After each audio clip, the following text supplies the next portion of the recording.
Welcome to the 1819 Mfip overview video. This video is made to highlight the most important information from the overview. This video will answer the following crucial questions. What is the 18-19-year-old Mfip program? Why do I need to attend the overview? And what are my options? Let's start with the easiest one. The 1819 Mfip education program was created to help 18-19-year-olds on Mfip obtain a high school diploma or GED so that they will be able to transition to work and reduce or eliminate dependence on public assistance. You can stay in the program until you are 20, or you can graduate from high school. Mfip is not a way of life. It's here to help us get by, get through, and get up. The answers to why you need to attend an overview and what your options are will help explain how it all works. Also, did you know that Mfip stands for Minnesota Family Investment Program? Who is Minnesota investing in and why? Well, Minnesota is investing in you. They know that in order to have a healthy society, everyone must have their needs met. However, it is not healthy to be completely financially dependent upon the state. The hope is that with the financial assistance from Mfip, you can concentrate on school now so that in the future, you will be better prepared for a job that will support yourself and your family.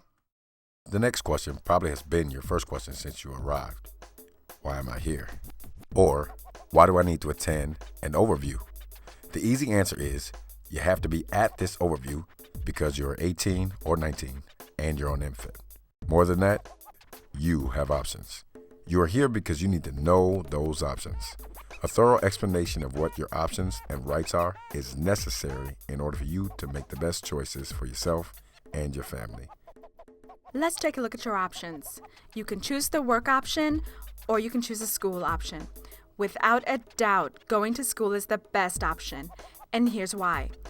If you choose the work option, the 60-month time limit for receiving Mfip benefits begins to tick, and the money you make on your job will be counted towards your Mfip grant, which means the more money you make at your job, the less money you will get from Mfip. Why, you may be saying, isn't that the point? I want to get more money so I can get off Mfip. You have to realize that the more money you make, the closer you are to being put off Mfip and its supports, which can include food stamps, medical insurance, and childcare. While it's everyone's hope that you become independent and able to support yourself and your family, the truth is, without a high school education, there are very few jobs which will pay enough for you to provide this level of support for your family. Your other choice is the school option. Now, going to school has many benefits. While you're in school, the 60-month clock does not tick as long as you are not in sanction. The money you make while you work will not count against your grant. And of course, you are getting your education, which will help you as you transition into independence. They should choose going to school because in the Hennepin County, you can only go to school until you graduate or turn 20. And then after that point, it will be about work. This gives you an opportunity to finish your high school diploma or GED that will lead to bigger and better things. Well, the main thing I did was turn in my household report, and that was like monthly. And then since I was working, they always want to pay stubs. And then just making sure I was in school. I think it was 80% of the time that I had to be in school. So staying within the 3 guidelines that I just mentioned were pretty easy, and it wasn't very hard to make sure I was in school 80% of the time. As mentioned earlier, choosing the school option has many advantages. One of those advantages is having a supportive team whose goals include your success. Your team includes an educational counselor, a financial worker, and a child care worker. But the main person on your team is your educational counselor. With your educational counselor, you will create an educational plan that will be tailor-made to fit your strengths and your abilities. Your financial worker will help ensure you are getting all the benefits you need and are eligible for. So, what's the catch, right? You see, there is no catch, but there are some requirements. The first is that you have to be enrolled in school. The school that you choose needs to be able to fit your skills and abilities. The second is that you have to attend school regularly, which means at least 80% of the time. This is the most important part. You have to go to school. Now don't worry, there is room for excused absences such as medical appointments and family emergencies. Emelise will explain further. What 80% means basically is you don't want to have more than 4 unexcused absences in a month. As long as they're excused, such as doctor's appointments, court proceedings, any emergency that can be verified, as long as we can verify that, then that would be either a good cause or excused absence. How can the 1819 program help you stay in school? There are dedicated service providers working solely for 18-19-year-olds on Mfip.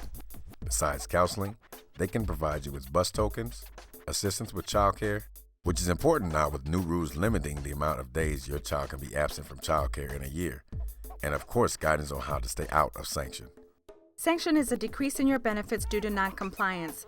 Basically, when you aren't doing what you're supposed to be doing, you will receive less money. So things like not going to orientation, not attending school 80% of the time, or not following your education plan, which you will set up with your education counselor, will lead to a sanction. There are 6 easy ways to stay out of sanction.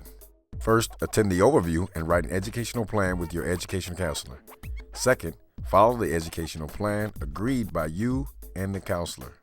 If you plan on making any kind of changes to your education, such as change of schools, programs within the school, you must get approval from your education counselor before the change. Third, attend school at least 80% of the time each month. That's missing 4 days or less each month.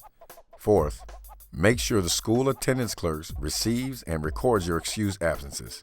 Doctor's notes, court orders, or notes from your parents are important. Fifth, turn in your attendance tracking sheet by the 1st of each month. And finally, turn in your academic progress report or GED progress report at the end of each school semester. The report is mailed with your attendance form. Following these 6 simple steps will help you in the long run.